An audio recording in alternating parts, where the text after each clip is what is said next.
दोस्तों, कोश किचन में आज हम बनाने जा रहे हैं एक बेहद ही हेल्दी और पौष्टिक रेसिपी जिसका नाम है सेब की खीर। सेब की खीर भी कई और दूसरी रेसिपीज़ की तरह कई और तरीक़ों से बनती है, लेकिन आज जो तरीका है सेब की खीर बनाने का वो बिल्कुल ईजी वाला है।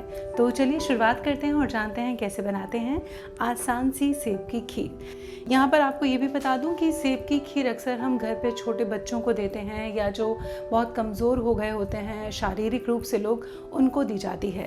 तो ऐसे लोगों के लिए आपको दूध को गाढ़ा, बहुत ज़्यादा गाढ़ा करने की ज़रूरत नहीं है। आधा लीटर दूध को भी आप 4-5 मिनट एक्स्ट्रा उबाल कर भी आप सेब की खीर तैयार कर सकते हैं। लेकिन बहरहाल हम इस खीर को प्रॉपर खीर की तरह ही बनाएंगे।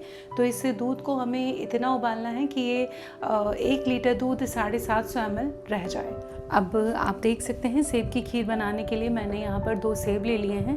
ये थोड़े से चमकते से हैं, लेकिन आप जो भी रफली सेब यूज़ करना चाहें, सस्ते सेब भी आप सेब की खीर बनाने के लिए इस्तेमाल कर सकते हैं। अब मैं इसे छीलूँगी।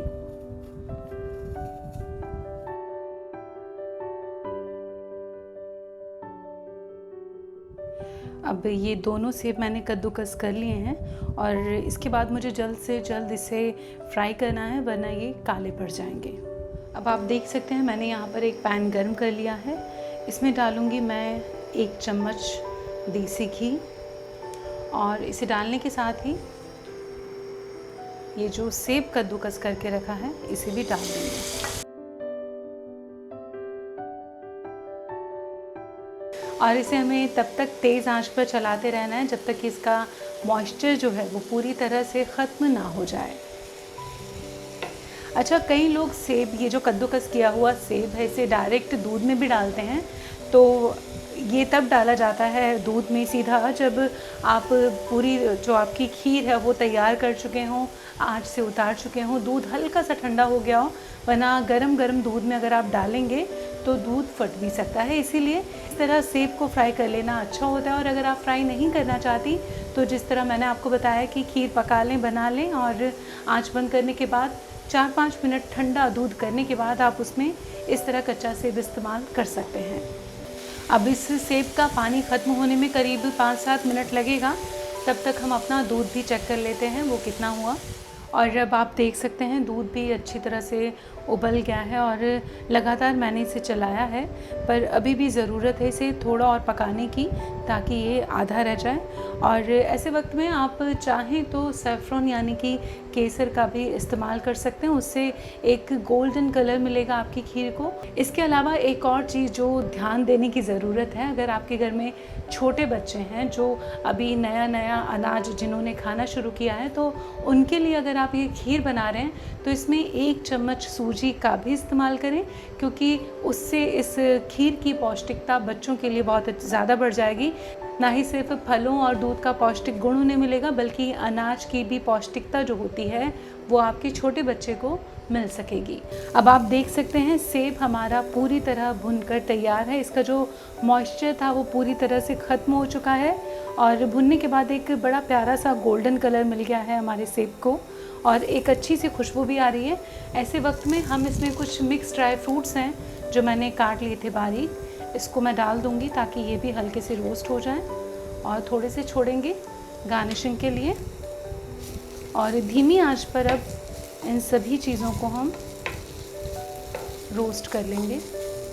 रोस्ट करने से क्या होता है कि जो हमारे ड्राई फ्रूट्स हैं उसको बहुत ही ना ही सिर्फ क्रंची स्वाद मिलता है, बल्कि उसके टेस्ट में भी कई गुना इजाफा हो जाता है। अब 3 से 4 मिनट हल्की आंच पर मैंने ये ड्राई फ्रूट्स डालने के बाद भी सेब को रोस्ट कर लिया था और अब इसे हटाएंगे और दूध को चेक करेंगे।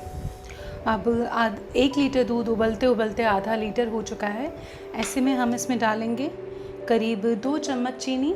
आप चाहें तो कंडेंस्ड मिल्क का भी इस्तेमाल कर सकते हैं।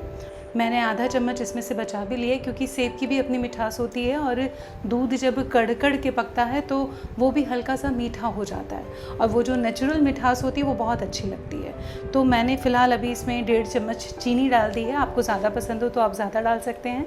और अगर आपको ये भी नापसंद हो तो आप इसे हेल्दी बनाने के लिए गुड़ का भी इस्तेमाल कर सकते हैं।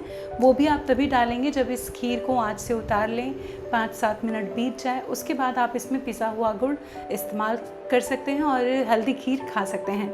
फ़िलहाल मैंने चीनी डाल दी है।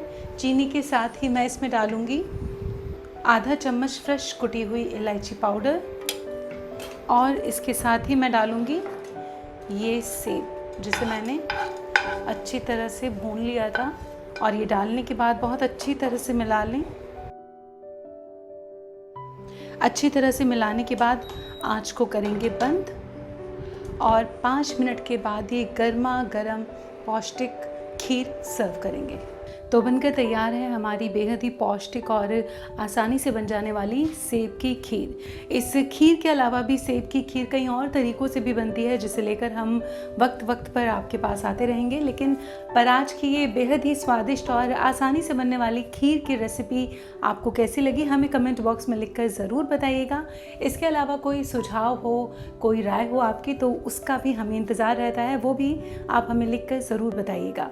इसी के साथ ही इजाज़त दीजिए, हमें बहुत जल्द मिलेंगे किसी और ख़ास रेसिपी के साथ। फ़िलहाल कोश किचन में अभी के लिए बस इतना ही।